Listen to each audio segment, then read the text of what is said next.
You ever hear about a man so stubborn that even $1 million offer couldn't make him change his mind?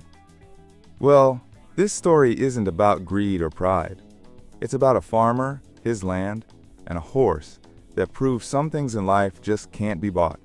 His name was Colin Hayes, a quiet man in his mid-50s, living on the edge of a small Midwestern town. His farm wasn't fancy, but it was full of life.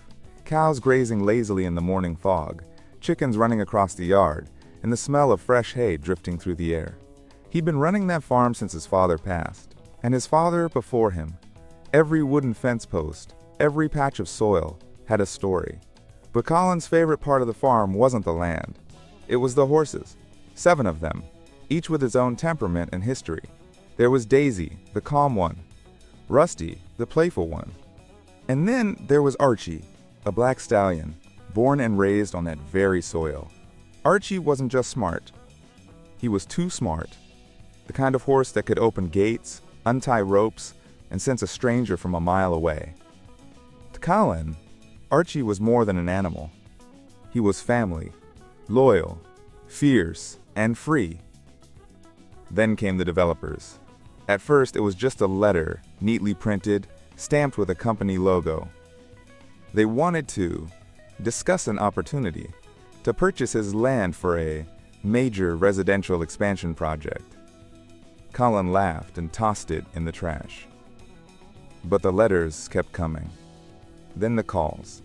Then the visits. They said things like, "You could retire early, Mr. Hayes. We'll make you rich. You deserve a better life." But to Colin, the life he already had was the better life. He'd seen what those developments did to the land. Acres of green turned into parking lots and concrete boxes. His answer was always the same. This land stays where it belongs. Weeks turned into months, and the company grew more aggressive. One day, he woke up to find survey stakes driven into his field. Another morning, some slick guy in sunglasses was photographing his property from the road. It was getting personal. He called them, furious, and the man on the other end of the line just laughed. "You can't stop progress, Mr. Hayes. It's gonna happen with or without you." Colin hung up, but his jaw clenched. He'd spent his whole life fighting storms, droughts, and bad seasons. But this was different. This was someone trying to take his soul. A week later, 3 black SUVs rolled up his gravel driveway. 4 men in suits got out, with one woman holding a folder stuffed with contracts. They looked out of place, shiny shoes covered in dust, checking their watches like they were allergic to sunlight. "Mr. Hayes," the tallest one said, "we're prepared to make a final offer. You're sitting on prime land. This could change your life." Colin smiled slightly, leaning on his fence post. "My life's fine right where it is," they chuckled, the way people do when they think someone's naive. "Come on, be reasonable. Everyone's got a price." That's when Colin had an idea. Part joke, part challenge. He looked at the field behind him, where his 7 horses were grazing. Then he turned back to the men. "Tell you what," he said, "you want my land so bad? You can have it if you can catch all 7 of my horses and get them in that stable before sunset." The group exchanged confused looks, then laughed. Seriously? Piece of cake. They thought the old man was bluffing, so they rolled up their sleeves, loosened their ties, and got to work. At first, it looked like they might actually pull it off. The first few horses were easy. They were used to people. The men surrounded them, coaxed them gently, and one by one led them into the stable. By early afternoon, they had 6 of the 7 inside. That's when they met Archie. Archie stood at the far end of the field, his coat shimmering in the sunlight like black silk. He snorted, stomped once, and fixed his gaze on the intruders. Colin just grinned from the fence. "That's Archie. You'll want to be careful with him." They laughed again, but they wouldn't be laughing for long.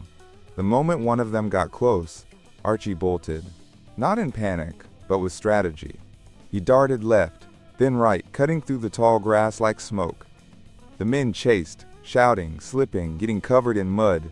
One lost a shoe. Another nearly fell into the water trough. Archie just galloped in circles, clearly enjoying the chaos. Hours passed. By sunset, the suits were drenched in sweat, faces red, breathing hard. Archie hadn't even broken a sweat. He pranced past Colin, tossing his head proudly. Colin tipped his hat. "Guess it's not as easy as it looks, huh?" The men glared, embarrassed. but the leader wasn't ready to give up. "We'll be back tomorrow." The next morning they returned, this time with reinforcements. 8 men, ropes, buckets of oats, even a vet with a tranquilizer gun. Colin just leaned on his porch, sipping coffee. "You're welcome to try." He don't take kindly to strangers, though. They spread out like a SWAT team. For hours, they tried everything, cornering him with fences, luring him with treats, even pretending to ignore him. Archie wasn't fooled. He'd let them get just close enough to think they had him, then pivot, sprint, and disappear.